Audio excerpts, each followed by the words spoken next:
Hello, my friend.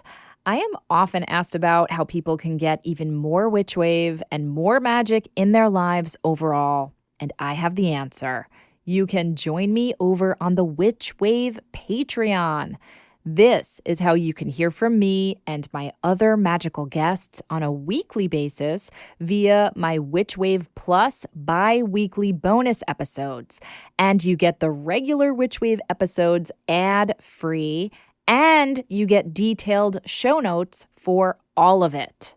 And all Patreon members also get access to my monthly ritual workshops, which you can attend live or watch the recording of at your leisure throughout the month. Rewards for some tiers also include magical merch and contests where you can win witchly prizes, as well as early heads up about my workshops before they sell out, and opportunities to work with me one-on-one. And all backers get access to our exclusive digital coven, where you can connect to a community of other wonderful Witch Wave witches around the world. So head on over to patreon.com/witchwave and sign up. It's a magnificent way to get more magic in your life and to support the show. Thank you so much. The world is filled with bewitching people, and you might be one too. Welcome to the podcast where art is magic is real, and reality is stranger than dreams. I'm Pam Grossman, and this is The Witch Wave.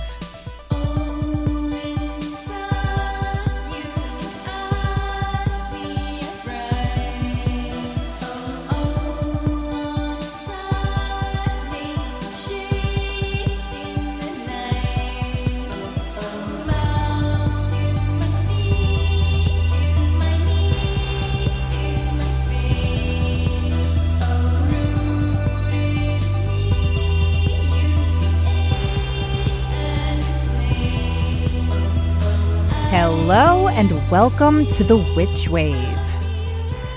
So I'm recording this intro on Inauguration Day. Yeah. And that also happens to be Martin Luther King Jr. Day, which also happens to be David Lynch's birthday. And it really feels like right now we are on this threshold of uncertainty as a country, as a planet, perhaps even as a people.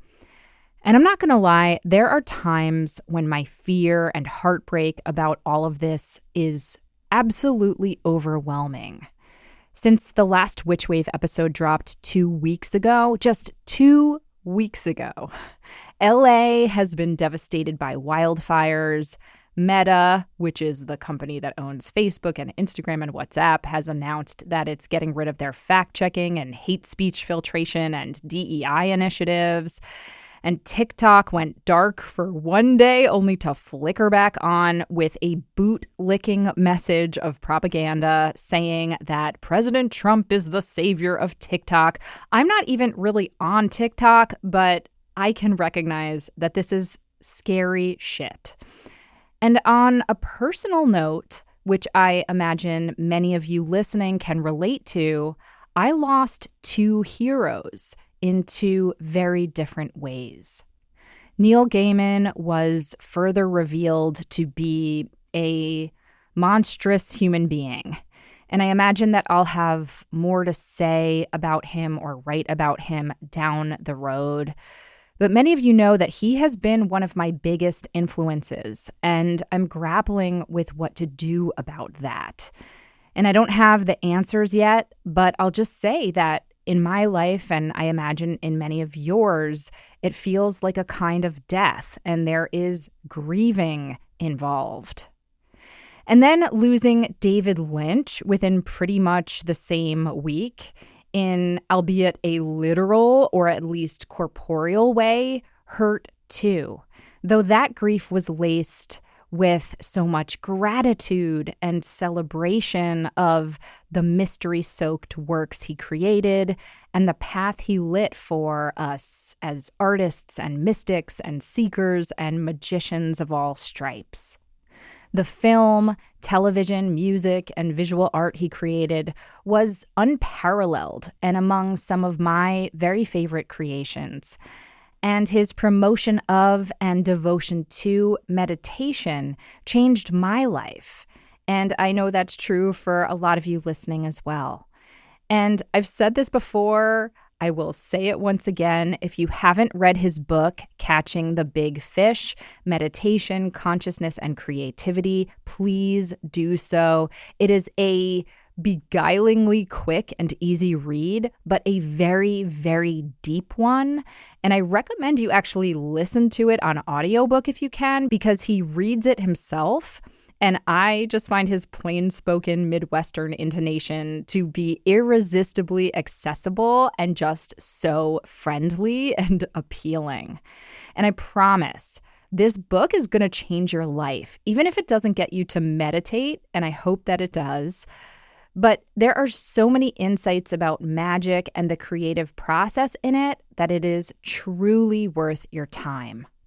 But since I'm recording this on both Martin Luther King Day and David Lynch's birthday, I've been struck by quotes from each of them that really complement each other so well.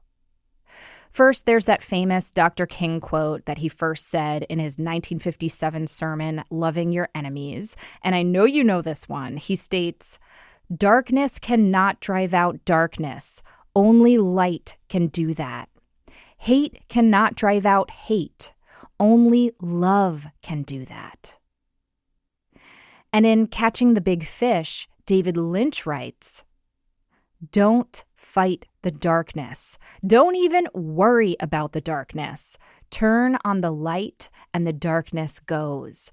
Turn up that light of pure consciousness. Negativity goes." Now, I don't think that either of these great humans is saying to ignore darkness or deny darkness or pretend it's not there. But what they're saying is don't stay in the darkness too long. Don't let fear and hatred and negativity run the show. Let love lead. And I sometimes feel self-conscious talking about love and light because using those words can feel so cliche. And I know for some of you, it can feel like spiritual bypassing, as if one should just ignore the pain and suffering and injustice of this world. But that's not what they're saying. And as a witch, I know that, yes, there is beauty and there are so many gifts in shadow. But that's not the kind of darkness we're talking about in this context. I'll just say it. We're talking about evil. We're talking about the kind of darkness that causes other people pain, that keeps us separate, that makes us feel so afraid that we can become paralyzed, or even worse, we cause more suffering to other people because we think it keeps us safe. So actually, it takes a lot of courage and strength, and I would say magic, to alchemize that darkness, that evil, that fear into love.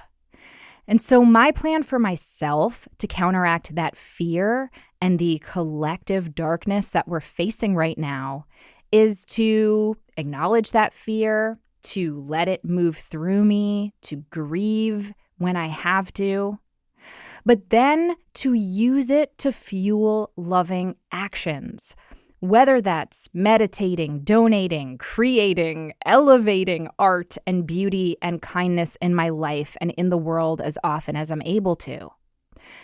So that's my plan, and I hope you will join me in that plan in whatever way you are able to in your own life. To that end, in just a few days, on Monday, January 27th, I will be teaching an online workshop about my matron goddess, Artemis. She's the Greek goddess of the wilderness and of freedom and independence and the moon.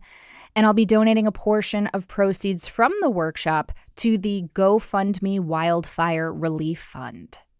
As ever, tickets to this workshop are sliding scale and suggested donation. In other words, no one will be turned away for lack of funds.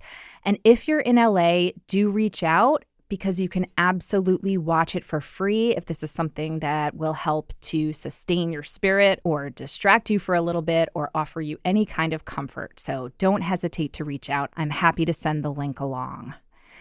And as ever, the recording will be available for all registrants for up to 30 days afterwards, so no worries if you can't make it live. The link to register is in my Phantasmaphile Instagram bio and over at pamgrossman.com/events, and I would love to have you join me. The workshop is called Artemis Arise. I also want to highlight the list of GoFundMe links for displaced Black families in LA, which I'll link to in the show notes and which are in my Instagram bio as well.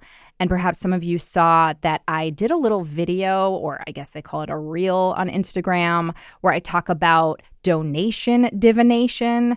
And this is just my way of trying to work with spirit to help guide me to know where to donate my money, because so many people need it and it can get really overwhelming to decide how to support and where to send. And that in turn can be paralyzing for people. So it's just a little video that I put online to help you use spirit and use divination and have a little fun and direct your funds or your time or your attention towards some place or somebody truly, truly worthy. And this podcast continues to be a source of light for me, as I hope it is for you. So thank you for being here. Thank you for sharing your attention and your time and your curiosity with me. And today's conversation with Erica Feldmann of HausWitch is no exception. It is such a source of radiance and joy and inspiration, and I truly hope that you will find it to be so as well. I'm just so thrilled to have her back on the show. But before we get to that, first, let's check and see what's come through on the Witch Wire. Who is it? Witches. Jenny writes, "Hi, Pam. I love hearing you talk about your upcoming workshop about the goddess Artemis and look forward to learning more about her. You often mention she is your matron goddess, beloved for most of your life, and I wondered who that goddess would be for me. I am naturally drawn to various goddesses, though I do not have a goddess practice. I regularly read tarot and follow the moon cycle, believing my ancestors commune with me through those formats. But being a lover of witchcraft, I look to Hecate, and as an obsessive of seasons and cycles, I am drawn to Brigid and Persephone. But if I look into my soul, what I have been drawn to since being a child is books, reading, and words. And I wonder if you know of an appropriate goddess who embodies the art of literature and writing. Perhaps she can be my matron goddess, and I trust your knowledge to steer me in the right direction. Blessed be." Hi, Jenny. Thank you so much for writing and reaching out. So first of all, I want to say that when I talk about Artemis as my matron goddess, I'm being totally sincere, but I'm also being a little bit cheeky because I love the idea of subverting the concept of a patron saint. And it's true that Artemis is someone I've had a very special connection to since I was young, but she's one of a pantheon of deities with whom I feel especially close. So Hecate and Iris are right up there for me, and also Hermes or Mercury has had an outsized influence on me as a writer. So I just want to say, I don't think that everybody needs a primary deity or a matron goddess or patron god. Having a whole supernatural posse is totally fine, and the deities that you mentioned can all offer such profound wisdom and guidance to you. But our relationship to these deities can be gradual and organic. And I would just say that it's about following your intuition and letting them or him or her call to you. And you can certainly ask Spirit for help in this regard. You can ask for signs to be sent to lead you to a deity who can guide you on your magical and creative journey, and then just see what emerges from that request. You might be pleasantly surprised. But in terms of deities that have to do with writing or words, the two that spring immediately to my mind are actually gods rather than goddesses. And that is the Greek god Hermes, also known as Mercury, who I've mentioned already. For he is a messenger god, and he is considered certainly a god of magic, but specifically a god of communication, a god of bringing messages from on high down into the material world and vice versa. And so I invoke Mercury when I'm writing, and my forthcoming book, Magic Maker, is filled with Mercury magic, so he is definitely one for you to consider. There's also the Egyptian god Thoth, sometimes called Thoth, who, like Mercury, is a god of magic and writing. But a quick Google search just informed me today, in researching your question, that Thoth has a daughter named Seshat, or Seshat, Seshat, who is described as a scribe goddess, a goddess of writing. So she might be someone for you to research if you're really looking for that more feminine energy. So in addition to them, of course, there are the 9 muses in Greek mythology, and perhaps one or a few in particular might click with you. I'm thinking of Calliope, the muse of epic poetry, or Erato, the muse of lyric poetry, but there are 7 more of them to check out. And lastly, there's Sophia. Now, Sophia is a Gnostic goddess of wisdom and definitely is associated with divine, feminine, creative energy. So she might be someone for you to look into as well. But what I would recommend, since you are a writer, is that you do some writing about this. Write a petition to Spirit, asking for guidance, or write down your visions of a goddess of writing, which you would like to conjure into your life. And I guarantee the right one, pun intended, will arrive. Thank you so much for your question, and right on. Now, on to my guest.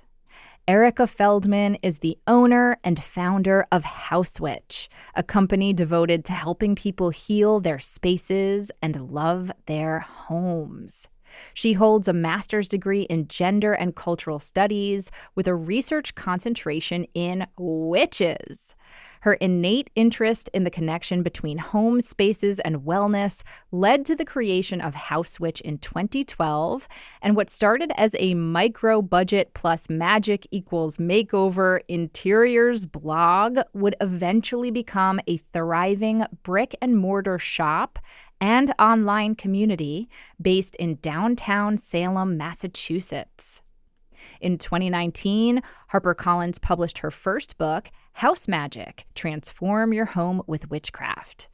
And her new wonderful book is out now. We talk all about it, and it is called Intention Obsession: Rituals and Witchcraft for Every Season.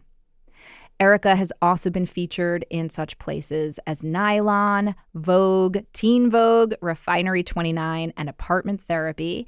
And she was one of the earliest guests I had on the Witch Wave way back in season 2. And so I am absolutely thrilled to get to speak with her again. Erica joined me remotely from her home in Salem.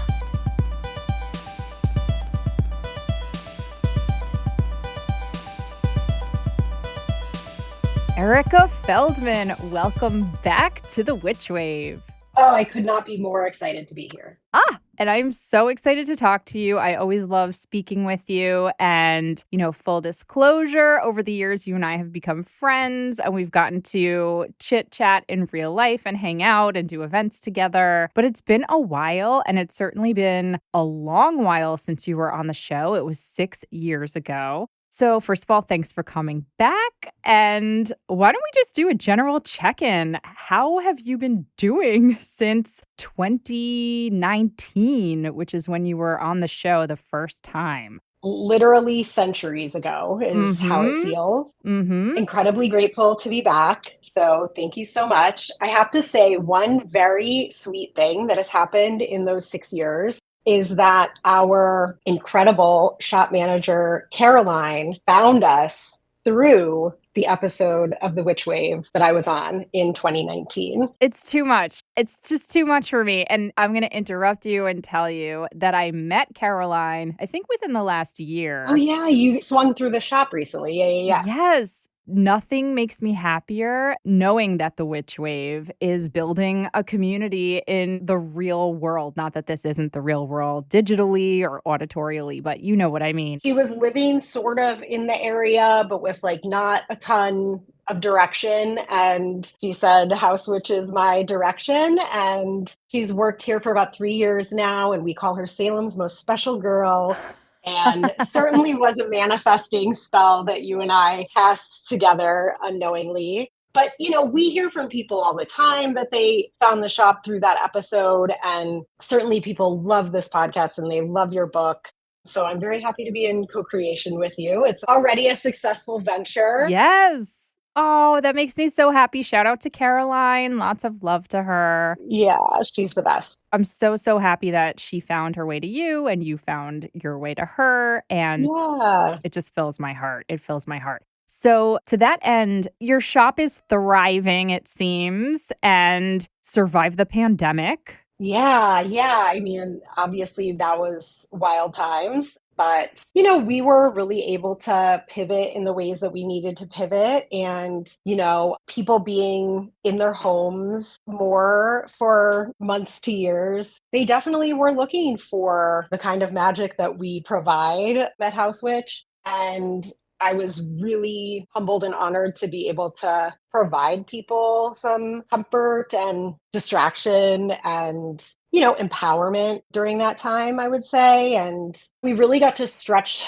every muscle of this business. And one of the things, obviously, we had to shift our focus to online and with our events and stuff like that. So that brought in a whole new kind of like worldwide engagement with people through our virtual events and stuff like that. So it's been a wild ride, but we're here and we're definitely queer and stronger for all of it, I think. I'm so happy for you. I'm so relieved that you were able to weather that storm. And what you've built at HausWitch is so special. And I know we talked about it in great depth during our first episode together. And I really encourage listeners to go back and listen to it. You were my 25th guest, apparently, when I was researching back in preparation for this conversation. And honestly, it's an evergreen episode, and we really dove into what you've built over at HausWitch, and of course, your beautiful book that was first coming out back then called House Magic, and all of the incredible ways in which you help people infuse their spaces and their homes, and more broadly, their lives with magic. So let's take that as a jumping off point. You now have a brand new book out. And it is so wonderful. It's called Intention Obsession, Rituals and Witchcraft for Every Season. So let's start with the basics. Why did you feel called to write this book? And what is your intention for this book? Well, as you know, having read it, the book has many, many, many intentions. But I think that what informed this book more than anything is my position sort of as a witch shop owner who meets and interacts with so many different types of people. People that come to Salem are on every degree of the spectrum of witchcraft, right? And a lot of them come here really with no idea why they're here. It's just, as you know, from doing many, many years of research and this podcast yourself, the archetype of the witch just has sort of a power over us and the collective imagination and so forth. And so Witch City is just kind of a sexy attraction. Hell yeah. That draws people in, So again, we're talking to people every day who maybe don't know why they're here.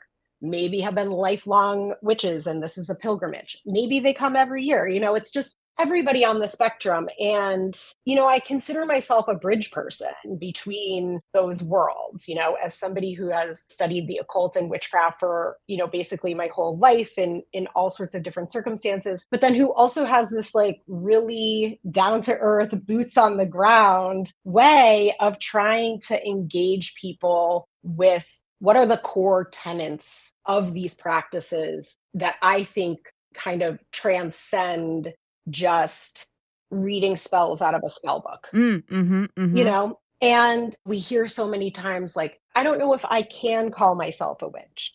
I don't know if, just because I bury statues upside down in my front yard, if that means I'm a witch, And for me, if you want to identify as a witch, identify as a witch, Yep. That was kind of a big inspiration for me, is just meeting people where they're at with witchcraft. Yes. How do you describe the book to people? What's your kind of quick elevator pitch? Well, that's what's so funny is I literally had to start thinking about that because you're sort of my first interview specifically about the book. And I always laugh because I've never been able to come up with an elevator pitch for HausWitch. Really?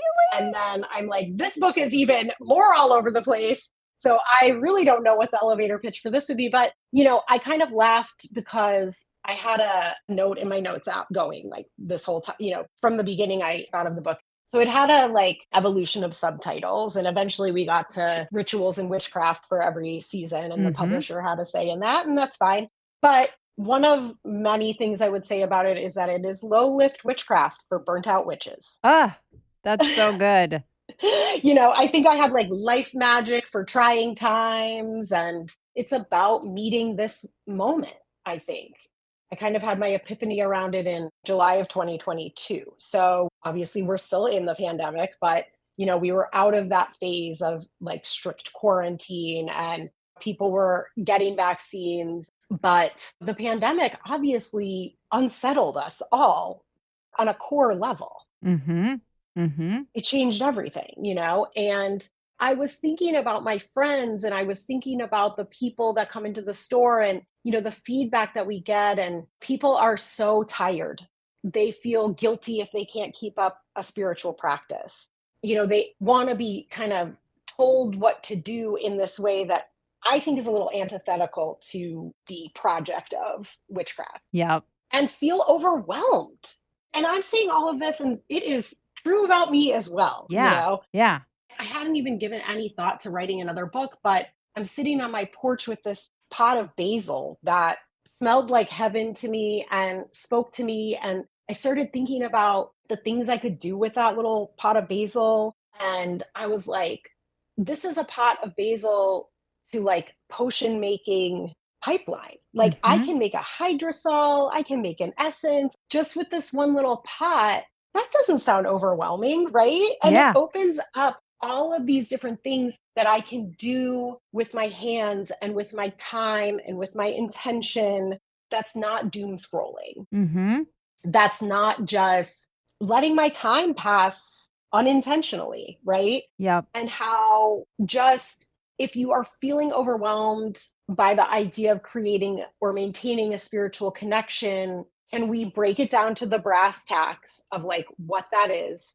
And then can we put it in different places, mostly in your home, that you'd probably already be doing something anyways? Yes. Yes. And even though I own a store, I am always looking for ways to make witchcraft about using, car tires and chicken wires, to use an Ani DeFranco quote from back in the day. Yes. Stuff you don't have to spend a lot of money on or any money on. Stuff that's just readily available. Obviously, the internet opened up a lot of stuff, but I remember one of the things we talked about the last time I was on was sort of the inaccessibility of some elements of occult practices to people, depending on where they live.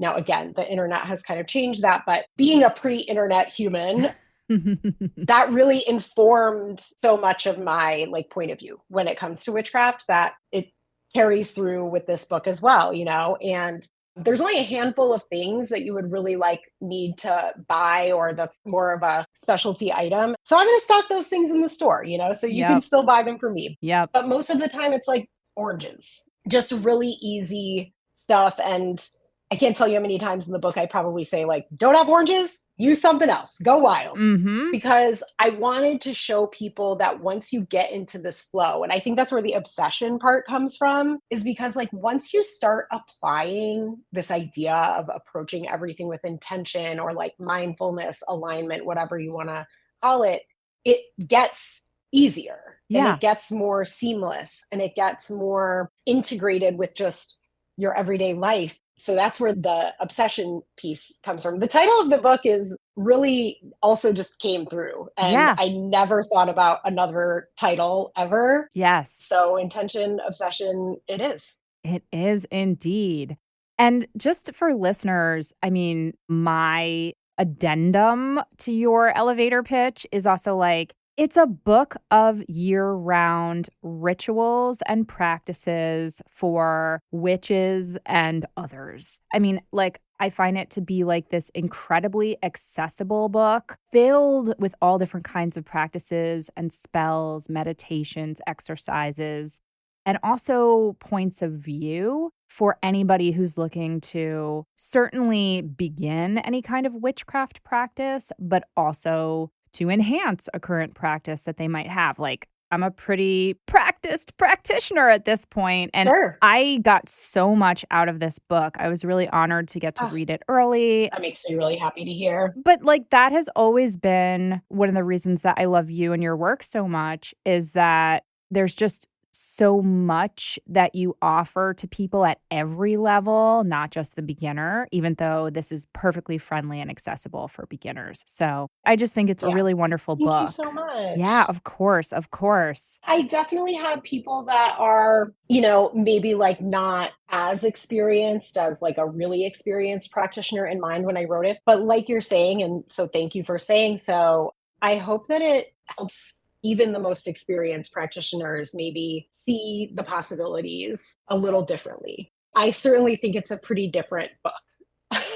Absolutely. We're going to dive into why. You had asked about the seasonality of it, and I just want to touch on that because you know, I think for me, I am a really creative person, but I need that container and I need a structure. I think it was Liz Migliorelli, Sister Spinsters, has a Tending the Hearth series of workshops. And that was sort of about intentional wintering, was a phrase that she used. And I've always been so interested in the way we commodify seasons. Being in the epicenter of fall, I can tell you there's an entire consumer culture around fall. And I think that seasons are a really cool way to work with, you know, temporal magic. And the structure of doing it by the zodiac seasons gave me like, okay, so you can work with the archetypes. Let's talk about the archetypes of those seasons. So I'm giving you the witchy hand to tell you that I want to dive so deep into this. But first, I have to take a break. So on that note, we're going to take a quick break and we'll be right back. This season of The Witch Wave is brought to you by Black Phoenix Alchemy Lab. For 20 years, indie scent artist Black Phoenix Alchemy Lab, known affectionately as BPAL, has been formulating perfume oils for each month's full moon, inspired by their colorful names and descriptions in historical almanacs. 2025 will be no exception. Look for their monthly launches called A Little Lunacy, which include not only these limited edition scents for fellow lunatics, but also an ongoing series of perfumes inspired by classical artworks, and some which raise funds for a variety of charitable causes. The lab's general catalog is teeming with perfume oils, hair gloss sprays, beard oils, and bath oils, which can be yours year-round, covering a truly bewildering range of scent types and inspirations that include cinema, gothic literature, and occultism. To that end, BPAL recently brought back a recurring scent series called An Evening with the Spirits, drawing from legends and historical accounts of Victorian-era spiritualism. These haunting scents, such as psychodynamic discharge and the Fox Sisters, will remain in Black Phoenix Alchemy Lab's web shop well into 2025. Month by month, year by year, the lunacy continues at blackphoenixalchemylab.com. The Witch Wave is sponsored by BetterHelp. What do you want your 2025 story to be? I love the magic of January because it is such a powerful time to set intentions for what I want to manifest in the new year and what story I want to tell all year long. Every January brings you 365 blank pages just waiting to be filled. Maybe you're ready for a plot twist in your life, or maybe there's a part of your story that you've been wanting to revise. Life isn't about resolutions that fade by February. It's about picking up the pen and becoming the author of your own life. And you can think of therapy as your editorial partner, helping you write new chapters and creating the meaningful story that you deserve to live. My therapist has become absolutely instrumental in helping me set intentions for goals I want to achieve and skills I want to develop to help me write my own story. And therapy has helped me be accountable to myself because my therapist is bearing witness to my goals and helping me strategize how I can apply emotional tools and magical energy toward helping me reach my dreams and helping that story of mine become reality. I cannot recommend therapy more highly. I've said it a million times. I wish everyone on earth would go to therapy. So if you're thinking of starting therapy, give BetterHelp a try. BetterHelp is entirely online, which makes therapy affordable and convenient, and they serve over 5 million people worldwide. You can access a diverse network of more than 30,000 credentialed therapists with a wide range of specialties, and it's easy to switch therapists at any time at no extra cost. So if you don't have a good fit with the first person you try, that's okay. There's another one of the 30,000 that will be a better fit for you, no doubt. So go on ahead, write your story with BetterHelp. Visit BetterHelp.com/witchwave today to get 10% off your first month. That's BetterHelp, HELP.com/witchwave. Welcome back to the Witch Wave. Today I'm speaking with Erica Feldmann. So Erica, now I want to dive into the real meat of the book.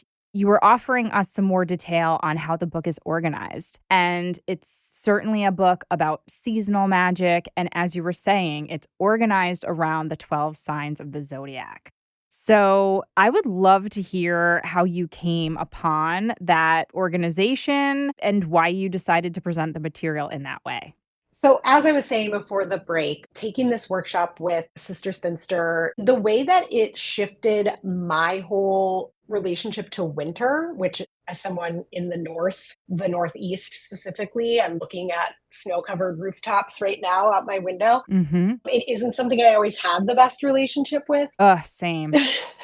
So I knew it was transformative when I was like, oh, actually, winter can be this time where I'm making really intentional stews. You know, my ancestors come from a climate like this. And so what did my ancestors do during winters when they didn't have TikTok and they didn't have, Netflix? So that just really got me thinking about intentionality and seasonality. And again, I really just need a structure. I need a little house box to put all of my magical implements in. And I need the same thing with writing projects. And so the container of the zodiac calendar just made sense. And I have always been so interested in archetypes and the collective unconscious. So I got really excited about exploring why is Aquarius the water bearer? Why is Leo the lion? Mm-hmm. I want to know more about that. I bet other people want to know more about that. And then how can we build rituals and spells that honor those archetypes and that help you kind of stay situated in your present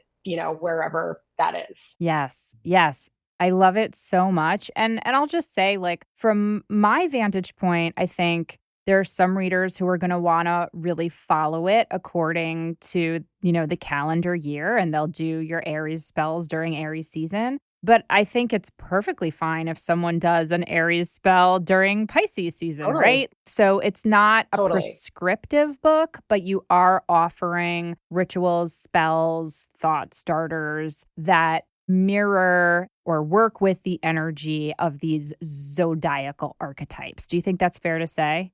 Yeah, definitely. And also, I mean, not for nothing, but astrology is a great gateway drug for people that want to start dipping their toes into the esoteric and occult knowledge. And it seems to be a great point of entry for people. So I wanted to give that as well. And so far, the feedback that I'm getting is people are reading the chapters of their sun, moon, and rising first. So do that, I mean, I recommend reading the introduction first. It's a beautiful intro. Yes. Just so it gives you a little bit of grounding. Yes. Yes.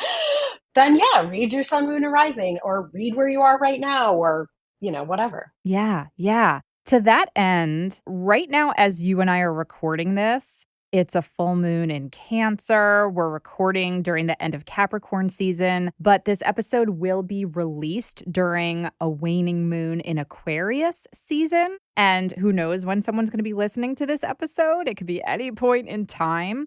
So just by way of example, I thought that it would be valuable to talk about Aquarius season. And this is absolutely a little selfishly motivated because I'm an Aquarius sun myself. So what can you and your book tell us about how we can work with the magic of this season that this episode comes out with Aquarius season? What are some things that readers will find in this section? And what are some things for us to keep in mind? I love that. We're going into Aquarius season. You're an Aquarius. I love that. I also think Aquarius is one of the toughest signs to talk about, kind of one of the more slippery in terms of like, what is it about? Which is kind of how I open the chapter, right? Because even the symbol of the water bearer confuses people because Aquarius is an air sign, but aqua is right in the name, right? And I love Aquarians. Some of my absolute favorite people in the world, including yourself, are Aquarians.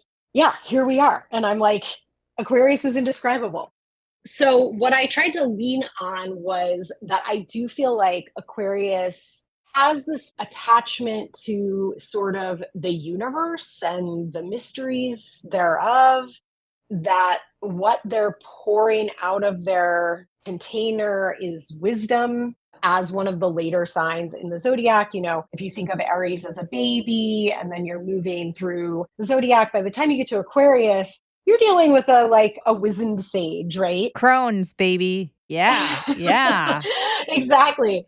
And, and then I think about the planet Uranus as its ruler that is upside down and backwards and tilted on its axis and all these things. So I think what you get is kind of a renegade, but grounded in this sage wisdom, right? And so I really wanted to just work with that and have it be sort of as etheric as I feel like Aquarius energy is. And so we talk about technology. So there's some technology spells that you can do, throwing a nod out to fellow, Northern Hemisphere folks, an Imbolc walk to sort of get you out of your house and moving a little bit because Aquarius rules the circulatory system. So getting your blood moving a little bit and tapping back into your senses. My wife brought up when I was writing this chapter, like humans are wired to live outside, and so even people that live in cold climates still spent a lot more time outside than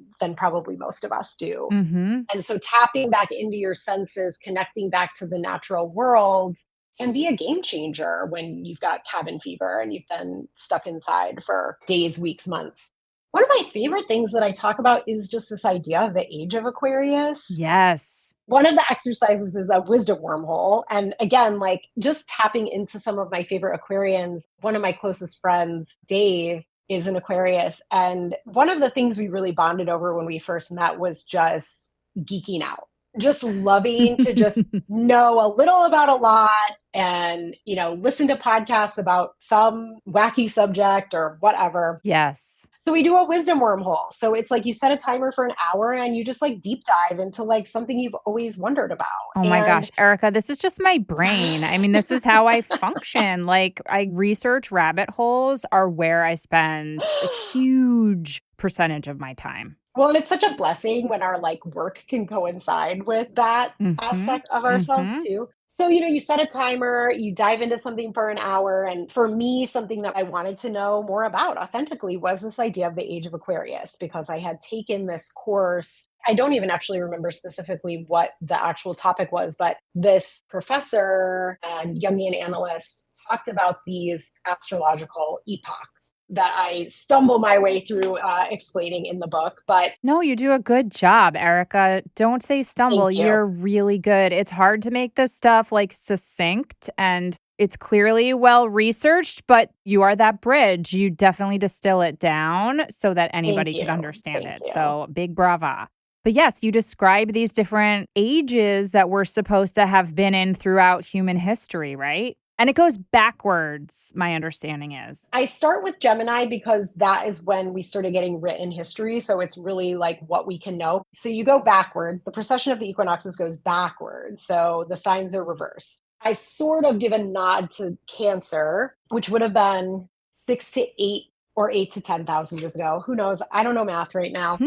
And this was a time where we do have some evidence that it was a time where there were more matriarchies, which sort of inherently makes you think, okay, like the moon would have probably had more significance as a celestial deity. And we knew that there was a sense of care and a sense of egalitarianism. And I think that that really speaks to Cancer. And then you go straight into the Gemini epoch, which we get language out of. And then you go to the Taurus epoch and we get agriculture from that. And then you go into the Aries and we get these sort of like wars of conquest. And then you get to Pisces and it's the fish. And what has ruled the last 2,000 years, definitely for better or worse, is Christianity or, monotheism, definitely, but Christianity and Jesus being represented by the fish, the same way that Pisces is. It's so interesting because these are collective symbols, right? Right. And so they're coming up no matter what because they're in the collective unconscious. They're not even something that needs to be channeled through men writing books or coming up with all of these intellectual paradigms that then we would all have to follow for the next few thousand years. These are just symbols that come up organically. And I just think that's so interesting. Yeah, and let me just say too, like, I know Christianity is a loaded phrase, term, influence, but at its root, this is supposed to be a religion of love and empathy and emotion and Compassion. compassion. And at its best, that's what it is, right? At its very, very best. And we see that too, right? Right. Because we see this explosion of art and music and culture, which are all very Piscean imagination, even. Mm-hmm. And then that leads us to the age of Aquarius, which, again, some people think started hundreds of years ago when they discovered Uranus. And some people think it hasn't happened yet. And really, there's no way of knowing. It's not an actual sort of astrological event, but it will bring about this shift in paradigm, just like the other ones have. And so if it's in Aquarius, well, what does that mean? Well, technology, connecting humanity, spreading ideas, spreading new ways of being, all of these novel concepts that Aquarius sort of embodies is what we're moving into. And I think there's plenty of evidence that we're moving. I mean, I think the internet is case in point that we're moving into that. And AI, which of course, I was rereading Aquarius this morning and I have a line that's like, I'm pretty sure AI is witchcraft. I'm scared of it, but I'm pretty sure it's magic. I just think that with that whole section, I really just wanted to ground the reader in this idea that these stars and these constellations and these ideas and archetypes have held meaning and resonance for human beings prehistory, right? And I think it's important to remind people that they are part of this very long human lineage that predates capitalism by many, many thousands of years, that predates all of the kind of hegemonic structures that we live by now. I mean, those are baby ideas Right. as far as human civilization goes. Exactly. And like, let's just add to all of these different epochs, these archetypal epochs that you're talking about. There are, I would say, like light sides and shadow sides to all of them. And so, like, when you bring up AI, I'm also terrified of it. And yet, people are saying if it's put to the best use, it can help us solve all these problems. I mean, I think of Aquarius as a real sign of the collective working for universality and the greater good. And clearly, we're in this moment right now. And I want to unpack this with you during the next segment we're about to go in. But we're in this moment right now of like such devastation and destruction and greed, and yet also so much coming together and collective care and empathy. And I feel like people are shifting into shared resources and shifting into using technology to help redistribute some resources. So I don't know. I think there can be positive things to every age and every energetic signature of each sign. Absolutely. Absolutely. And I think that sort of exploration goes into then a spell about sort of freezing backwards momentum, because we've been taught that kind of history is linear and progress is progress. And now, because I can order anything I want to be delivered on my phone to be delivered to me in 2 minutes, that humanity is growing and progressing. But at the same time, I think we're going backwards in so many ways around obvious things like bodily autonomy and wealth distribution being a big one, right? It's like the monarchies of the olden days get such a bad rap because, there was this aristocrat class and this royalty class, and then everybody else was living in dirt. Well, guess what? I mean, yeah, we did make some progress in that department, and it has completely gone backwards. The pendulum has swung the other way now, and wealth inequality is rampant. I mean, it is defining our world. For me personally, Yes. I mean, I think that class consciousness is the most important thing that we can really build right now, because I do think that the wealth hoarding of billionaires is one of the most sinister forces, and I would say evil in our world today. Agree so much. And to your point, this is a spell that you include in the Aquarius section, the no going back freezer spell, where you're trying to bind these destructive forces and you're trying to freeze this regression back into this state of harm to the most vulnerable people, right? Right. And so all of these different layers of working with these seasons and these archetypes, because, it being Aquarius and for us, late January, early February is freezing. So I was like, this is where I want to put a freezer spell, because I want to talk about the cold and what kind of magic you can work with cold and with freezing somebody. And so that's why that made it. Everybody do this freezer spell. Do it right now. We froze the Supreme Court when they overturned Roe. We definitely put the Supreme Court in the freezer. There we go. On that note, we'll take another quick break and we'll be right back.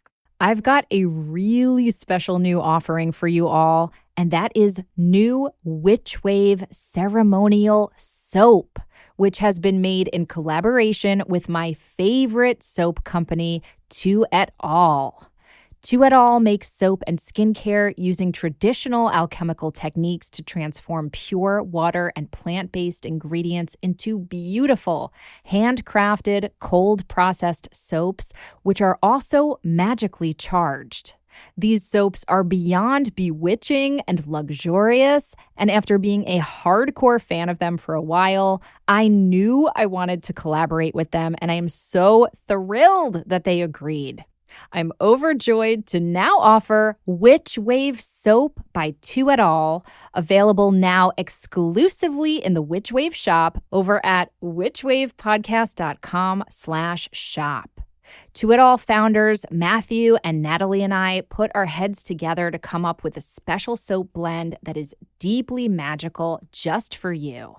The Witch Wave blend incorporates such intentional ingredients as black salt for cleansing and protection, yarrow to aid in divination and love, and mugwort, also known as artemisia, for lunar connection and visionary insights.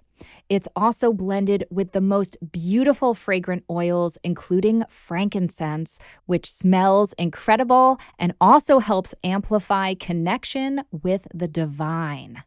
We were invoking deities like Artemis and Hecate when designing the ingredients of the soap, as well as the packaging. You'll note the skeleton key on the side. And this soap can be used whenever you want to ready yourself for ritual work or simply as a daily ceremonial practice to help you cleanse and recenter into your own magic. So go ahead and order Witch Wave soap by To It All and me over at witchwavepodcast.com/shop.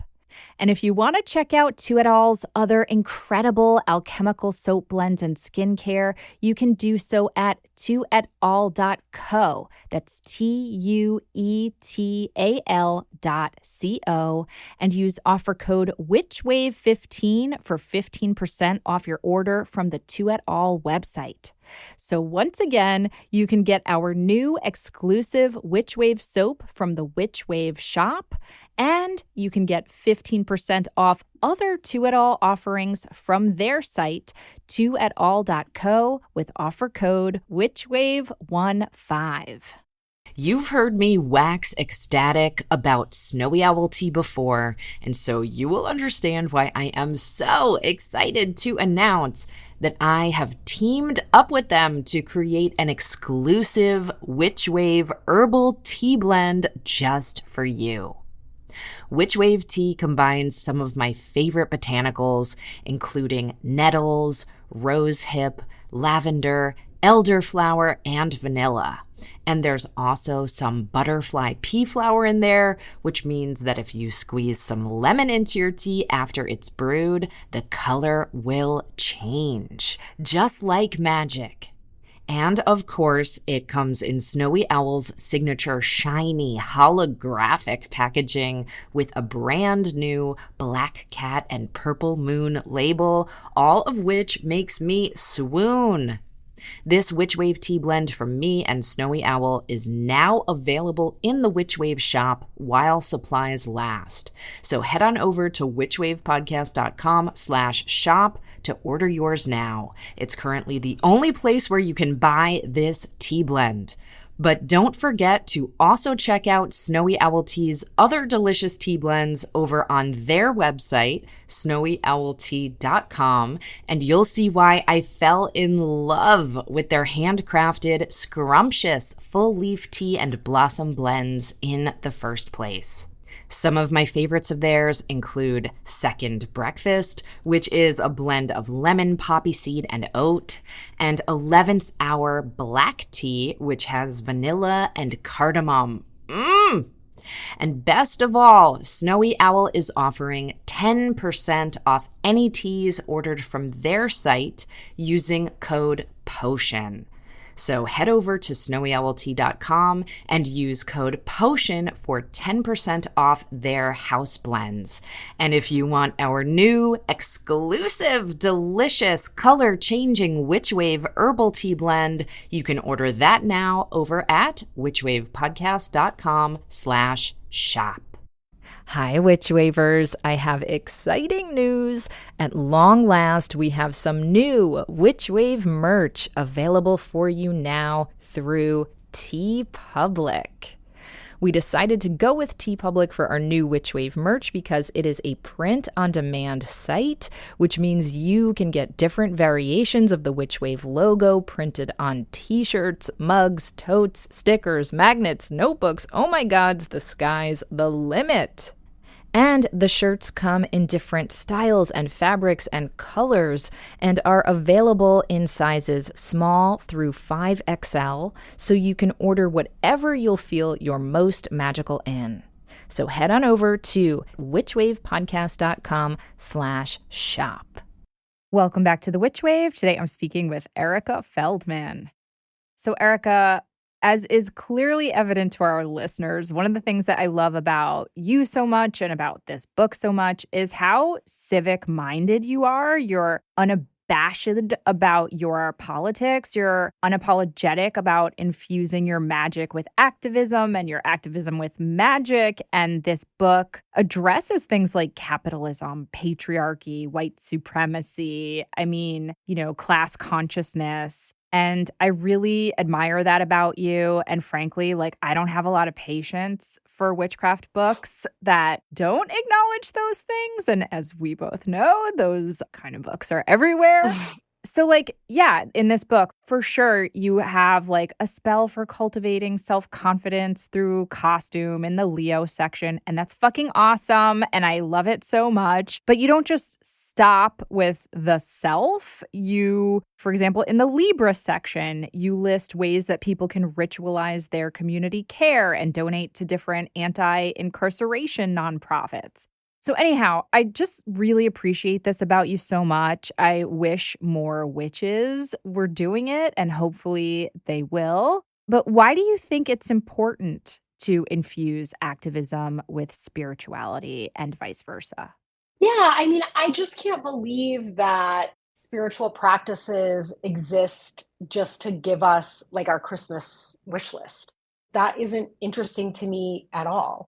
I think that it's about feeling more empowered yourself so that you can have an impact in the world around you. And I think that so many people feel disempowered or disenfranchised, disengaged. And so I think the first part of the project is to kind of get people feeling a little bit better on the individual level, feeling like they have some power over their lives or they're engaged in their lives in ways that feel fulfilling and good and supportive, because there's a lot of people that don't feel a lot of that in their lives. And so what do they have left to give to their community? You got to fill up your cup first. Sure. Is the cliche or whatever. And self-care is definitely a radical act, and I'm not trying to diminish that at all. No, self-care is so important. Yes. But again, it's so important because your community needs you. Your community needs you. Your friends need you to show up for them. Your unhoused neighbors need you to show up for them. People trying to make positive changes in your city or town need you to show up. And so much of what has gone the way that it's gone in our country that I think you and I would consider bad is because those people show up. Yeah. And I can tell you from going to, city council meetings and just being involved in local politics here in Salem, you can have a community like Salem that is so progressive and so, quote unquote, liberal and believes in progressive politics. And you can have a city council that's still half or more conservative because it's the conservative people that show up and vote in those smaller elections, or it's the conservative people that show up in the comments or come by testimony. And so I just want to complicate the idea that witchcraft is like you in your room with a candle and a robe on, and it's just for that setting, and it's just for you to ask for money. Right. Right. Because that's part of it. I cast abundance spells in a room by myself with a candle, whatever. But that is so that I feel abundant enough with my time, not just resources, but with my time and my bandwidth, which is so much less, post-pandemic and just with everything going on in the world. Sure. To be able to share that and make a difference in the world. For me, I don't know how to not care about the world around me, and I don't know how to not care about making a difference in it. And so, of course, that's going to inform my witchcraft, right? The personal is political. And I think so many people feel powerless. So I do think witchcraft is an amazing way to get people back into their power. But then what are you going to do with that? Yes, exactly. Exactly that. Now, listen, as we're recording this, LA is literally still on fire. Mark Zuckerberg just announced that he's eliminating fact checkers and lifting Meta's ban against hate speech. And by the time this episode is out, Trump will have just been inaugurated for the second time. And in the book, you write, witches can confront what's scary, dark, bad, and sad because as witches, we know that we hold the power to transform and transmute. So what do you make of this moment that we're in collectively, and how can magic help? Well, it's all in the book. I mean, it's crazy how much this book was meant for this moment, which I was writing it again during a different time, during a time when I don't think any of us could have predicted that Trump was fully coming back to be the president and everything, that's come along with that. To me, I feel like we're being presented with just nothing but shadow, right? In an almost comical way.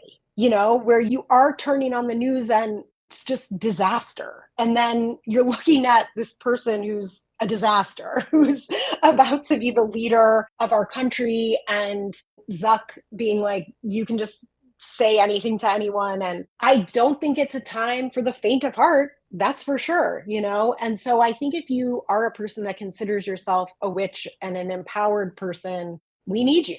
Because we need people who can look at this moment and see it for what it is and still feel emboldened to meet it and not run away from it. And I just think that witches are inherently outsiders.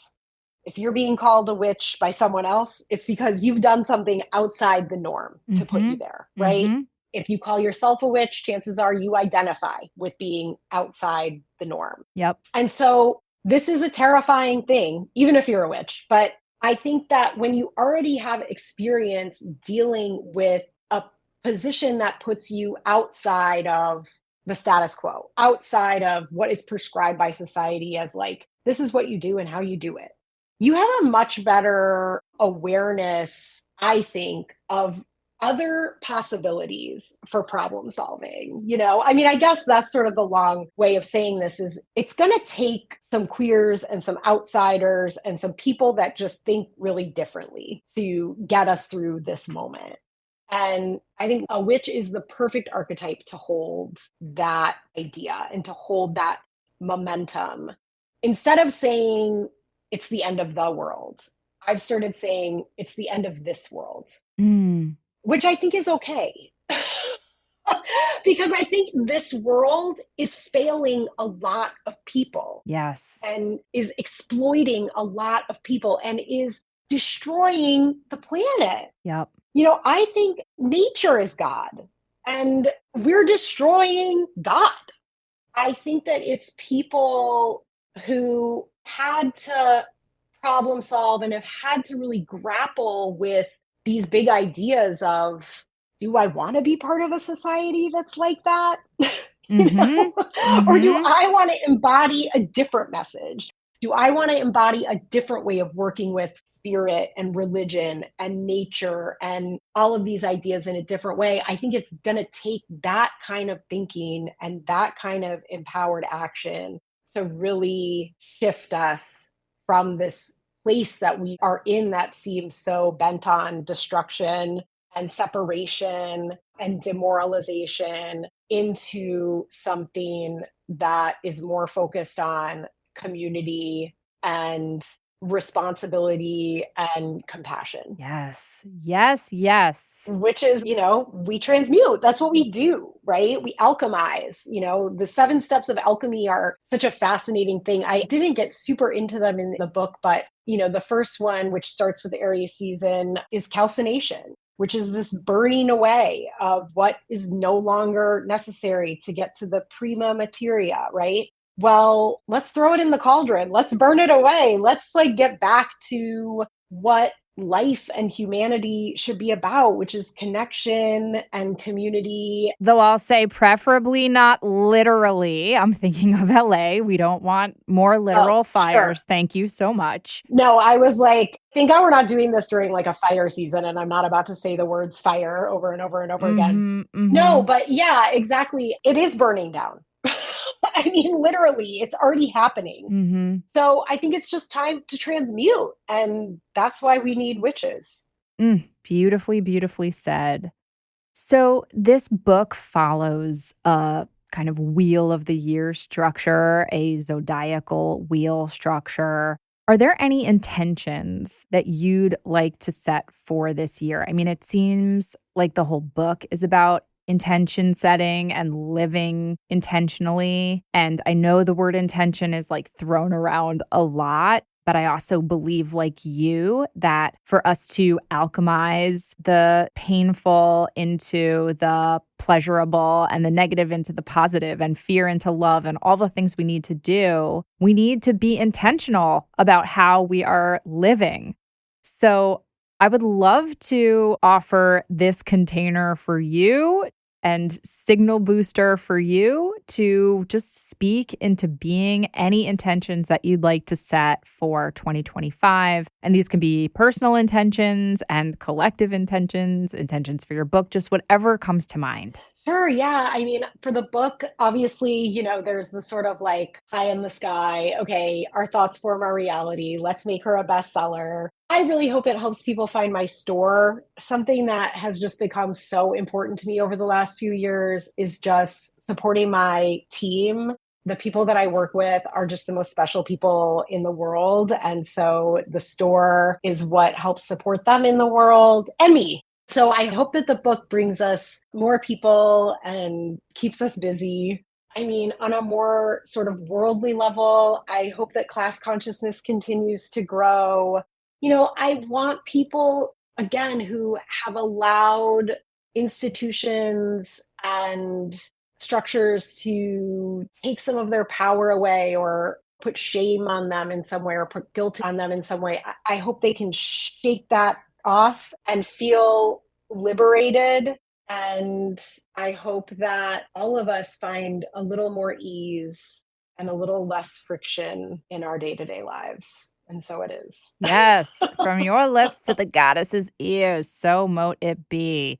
Erica, my friend, in our last moments together, how can people connect with you? Is there anything you want to shout out? This episode, as I said, is coming out at the beginning of Aquarius season. If there are any other things you want to let us know about from that point onward, please do. I want to shout out our mutual friend, Jessie Susanna. The Money Witch has a section in here in Capricorn season, actually budgeting for liberation. My assistant Paige, who went through this thing word by word with me, and we had so much fun coming up with puns. Capricorn season especially is full of goat puns.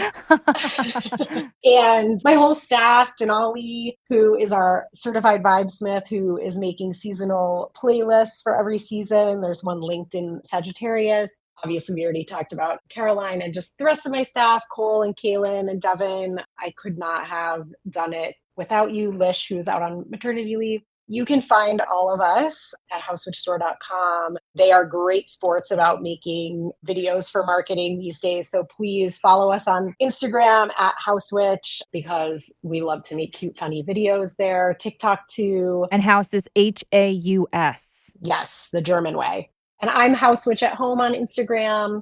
The book you can buy from us. You can buy it other places. I'm not going to say any of those corporations' names here, but you know who they are. And bookshop.org, which is a great place to buy books that connects you with indie shops. And I imagine you at HausWitch will have copies of the new book as well. Oh, we sure do. And I'm signing the first 200 or 250 that we sell. So thank you. Come see us in Salem. Come see us in Witch City. That's directed at you, Pam, but also everyone else. Come to Salem. It's very fun. Come in a month that's not October, though, if you don't want to be in huge crowds. Yes. And also, we love you. I just want to say we love you when you come at a different time of year, because January, February, and March, we are bored. And then May to August is truly an amazing and beautiful time to visit, and you won't be in the big crowds and everything is open. And like I said, the business owners here love you because we have enough to do in October and November.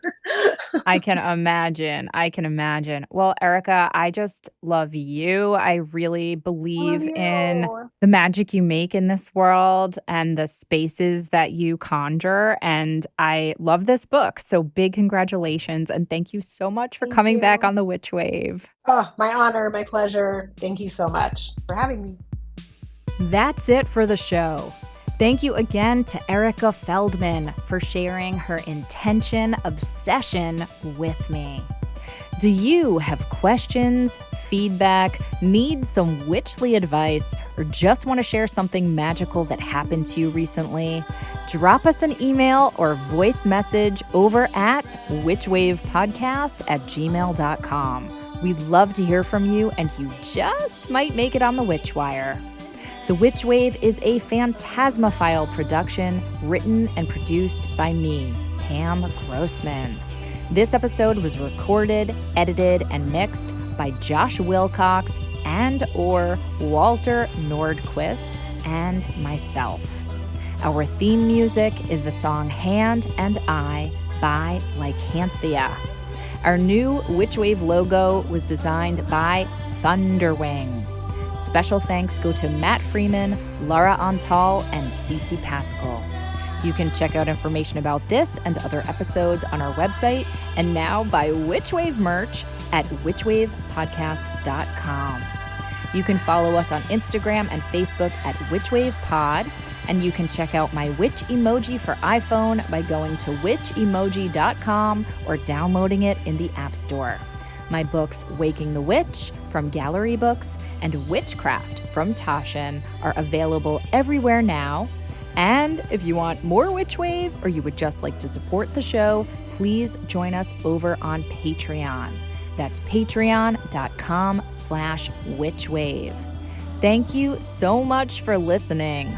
Witches are the future.